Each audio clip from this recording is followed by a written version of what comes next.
दोस्तों थोड़ी देर पहले ही धड़क 2 देखकर आया हूं और सबसे पहला रीजन जो था मेरा इसको देखने का यही था कि ये अपने भोपाल शहर में शूट हुई है और दूसरा रीजन ये था कि सिनेमा और समाज के लिए ऐसी फिल्में बनना जरूरी है जैसे कि धड़क 2 बनी है। क्योंकि ये फिल्म सिर्फ एक लव स्टोरी नहीं है, ये समाज की एक ऐसी बीमारी को दिखाती है जो बीमारी बरसों से चली आ रही है और अब भी कई जगह ये बीमारी बहुत बुरी तरीके से फैली हुई है। आपके आसपास भी ये बीमारी हो सकती है और हो ना हो आपने कहीं इस बीमारी का एग्जाम्पल भी अपने आसपास या नेबरहुड में देखा होगा। इस बीमारी को कहते हैं कास्टिज्म। जी हाँ, लेकिन इसका मतलब ये नहीं है कि यह बीमारी कहीं पे भी नहीं है। जैसा मैंने बताया बहुत जगह यह बीमारी है। तो फिल्म इस पे कैसे बेस्ड है, चलिए बात करते हैं। फिल्म की कहानी यह है कि एक दलित लड़का और एक ब्राह्मण लड़की कॉलेज में मिलते हैं, प्यार हो जाता है। इसके बाद जाहिर तौर पर लड़की के परिवार वाले लड़के की जिंदगी को नर्क कर देते हैं क्योंकि लड़का दलित है। लेकिन होता क्या है, करण जौहर जो फिल्में बना रहे हैं, फिल्म करण जौहर ने प्रोड्यूस किया। करण जौहर बहुत तरह की लव स्टोरीज बना चुके हैं, लेकिन ये जरा अलग है इस बार। ये एक तमिल फिल्म का एडेप्टेशन है। उस फिल्म का नाम था पेमुल पेरियम। ये फिल्म हिंदी डब में अवेलेबल नहीं है, जो कि एक अच्छी बात है। तो अब आप मतलब धड़क 2 देख सकते हैं, क्योंकि कई साउथ फिल्में ऐसी होती हैं जिनका हिंदी में डब्ड अवेलेबल होता है, जिस वजह से उसका एडेप्टेशन या रीमेक फ्लॉप हो जाती है। लेकिन यहाँ ऐसा नहीं है, आप धड़क 2 बेहिचक देख सकते हैं।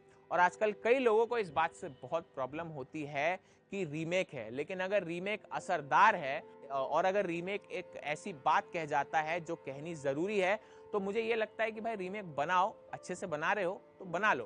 तो ये फिल्म जो है ज्यादा लाग लपेट नहीं करती, सीधे मुद्दे पे आ जाती है जैसा मैंने बताया, और कहीं भी आपको थोड़ी सी खिंची हुई नहीं लगती है। कुछ सीन्स जो है बहुत ज्यादा असरदार लगते हैं, फिल्म की जान बन जाते हैं वो सीन्स। आपको ऐसा लगता है कि ये फिल्म कुछ ऐसा समझा रही है जो आपके लिए समझना बहुत ज्यादा जरूरी है। यह फिल्म आपको कुछ ऐसा भी सिखा के जाती है जो शायद आप नहीं जानते हैं।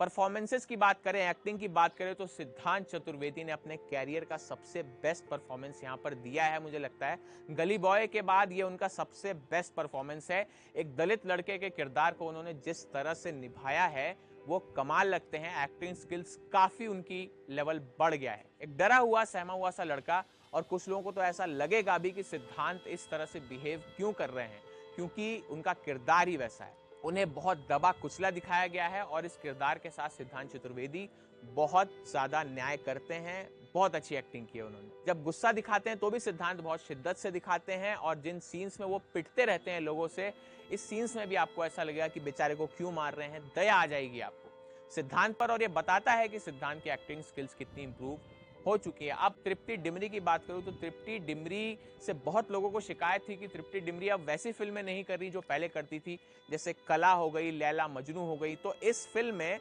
आपकी ये शिकायत दूर हो जाएगी। इस फिल्म में तृप्ति डिमरी आपको बिल्कुल अपने कला वाले अवतार में ही दिखी हैं। भाई पॉपुलैरिटी भी एनिमल नहीं दी थी तृप्ति डिमरी को, लेकिन अब ये शिकायत दूर हो गई है। अब एनिमल टाइप की फिल्म नहीं है। एक्टिंग स्किल्स भी आपको तृप्ति डिमरी की देखने के लिए मिलेंगी। एकदम नॉन ग्लैमरस परफॉर्मेंस है, ग्लैमर का यहाँ पे कोई काम था भी नहीं, और पूरी तरह से तृप्ति डिमरी ने अपने किरदार के साथ यहाँ पे न्याय किया है। सौरभ सचदेवा जो एक किलर बने हैं, वो एक प्रोफेशनल किलर नहीं है। उनका कहना है कि वो समाज की गंदगी साफ कर रहे हैं, लोगों को मार मार के, इस तरह के लवर्स को मार मार के। लेकिन सौरभ सचदेवा आपको डरा देते हैं। सौरभ सचदेवा रियल लाइफ में एक्टिंग सिखाते हैं, लेकिन यहां भी वो आपको एक्टिंग सिखा जाते हैं। बहुत कमाल के एक्टर हैं, जिस भी सीन में वो आते हैं तो जान डाल देते हैं, और यहाँ सौरभ का काम बहुत जबरदस्त है, मजा आ जाता है देख के। वहीं जाकिर हुसैन जो है, उन्होंने कॉलेज के डीन का रोल प्ले किया है और क्या बढ़िया काम किया है। एक सीन आता है जब जाकिर हुसैन इसमें कहते हैं कि मुझे भी दलित होने की वजह से काफी ज्यादा बेइज्जती सहनी पड़ी, और अब जब वही लोग, उसी टाइप के लोग मेरे पास आते हैं कि मेरे बच्चे का एडमिशन करा दो, तो सच में वो सीन देखकर आपको दया आ जाती है और आप उनका दर्द अपने अंदर भी महसूस कर सकते हैं अगर आप ऐसी किसी कम्युनिटी से आते हैं। इसके अलावा मंजरी का काम बहुत शानदार है। सात बिलग्रामी तृप्ति के भाई बने हैं और आपको उनसे सच में नफरत हो जाएगी, इतना खूंखार उन्होंने अपने नेगेटिव कैरेक्टर को निभाया है।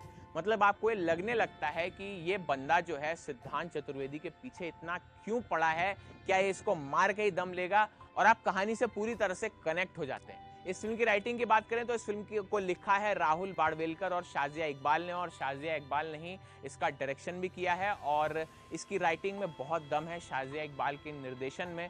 मुझे कोई कमी नजर नहीं आई। हाँ, एक दो सीन्स ऐसे थे जहाँ पे लगा कि ये थोड़ा सा ज्यादा खींच दिए गए हैं, हालांकि वो सीन भी काफी इंपैक्टफुल हैं, तो बाद में जाके वो कवर हो गया था। यहाँ पे सिर्फ लव स्टोरी पर ही फोकस नहीं किया गया है, फिल्म जो कहना चाहती है उस फिल्म की राइटिंग ये कह देती है।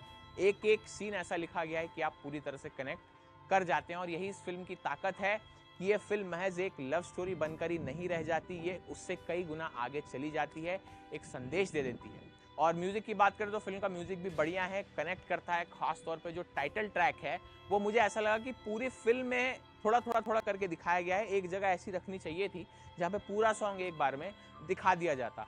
इसे रश्मि चिराग ने लिखा है, बीच बीच में आता रहता है, लेकिन हाँ फिल्म के हिसाब से ठीक ठाक लगता है, और म्यूजिक से मुझे इसमें कोई भी डिसअपॉइंटमेंट नहीं हुई। बैकग्राउंड स्कोर भी फिल्म का बहुत अच्छा है। तो ओवरऑल अगर बात करूं कि ये फिल्म देखनी चाहिए या नहीं देखनी चाहिए, तो कुल मिला के ये फिल्म जो है पूरी तरह से देखने लायक है, और ऐसी फिल्में और बननी चाहिए। करण जौहर अब तक जिस तरह का सिनेमा बना रहे थे, अब वो तरह तरह के प्रयोग कर रहे हैं और काफी हद तक उसमें सफल होते भी दिखाई दे रहे हैं। लव स्टोरीज उन्होंने बहुत बनाई, इस तरह की लव स्टोरीज अब वो अलग तरह की बना रहे हैं जो कि असरदार है। तो डेफिनेटली ये फिल्म आपको जाके देखनी चाहिए। मेरी तरफ से फिल्म को 5 में से 3.5 स्टार्स।